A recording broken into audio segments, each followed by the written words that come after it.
தீர்மானத்தை மாண்புமிகு முதலமைச்சர் முன்மொழிந்ததை காங்கிரஸ் பேரியக்கம் வழிமொழிந்திருக்கிறது. நீட் வேண்டாம் தமிழ்நாட்டுக்கு என்று நாங்கள் தீர்மானத்தை நிறைவேற்றிருக்கிறோம். 2021ஆம் ஆண்டு செப்டம்பர் மாதம் சட்டப்பேரவையால் இயற்றப்பட்ட தீர்மானம், அதை ஆளுநர் கிடப்பில் போட்டிருந்தார், திருப்பி அனுப்பினார். மீண்டும் அனைத்து கட்சி கூட்டத்தை கூட்டி தீர்மானத்தை போட்டிருக்கிறோம். ஆனால் சட்டம் என்ன சொல்லுகிறது? ஆர்டிகல் 200, ஆர்டிகல் 201 ஆளுநருடைய அதிகாரம் என்ன, குடியரசுத் தலைவருடைய அதிகாரம் என்ன என்பது தெளிவாக சொல்லுகிறது. ஒரு சட்டப்பேரவையில் மக்களால், பெரும்பான்மை மக்களால் தேர்ந்தெடுக்கப்பட்ட ஆட்சி, லெஜிஸ்லேட்டிவ் அசம்பிளி கவுன்சில் என்ன தீர்மானத்தை நிறைவேற்றுகிறதோ அதை ஆளுநர் குடியரசுத் தலைவருக்கு அனுப்ப வேண்டும். இதுதான் சட்டம். அவர் அனுப்பாமல் இழுத்தடித்து தமிழ்நாட்டு மக்களுக்கு தொடர்ந்து துரோகத்தையும் வஞ்சகத்தையும் செய்து வருகிறார். பிஜேபி தமிழ்நாட்டு மக்கள் மீது கவலை இல்லாத கட்சி, தமிழ்நாட்டு கிராமப்புற மாணவர் மாணவிகள் மீது நலன் அக்கறை இல்லாத கட்சி. அவரை பற்றி பேசுவதற்கு ஒன்றுமில்லை. அவர்கள் மக்களுக்கு எதிராகத்தான் இருப்பார்கள்.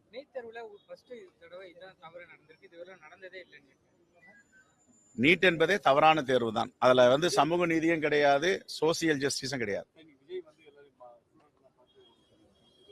வாழ்த்துக்கள். அதிகாரம் என்ன என்பது தெளிவாக சொல்லுகிறது. ஒரு சட்டப்பேரவையில் மக்களால், பெரும்பான்மை மக்கள்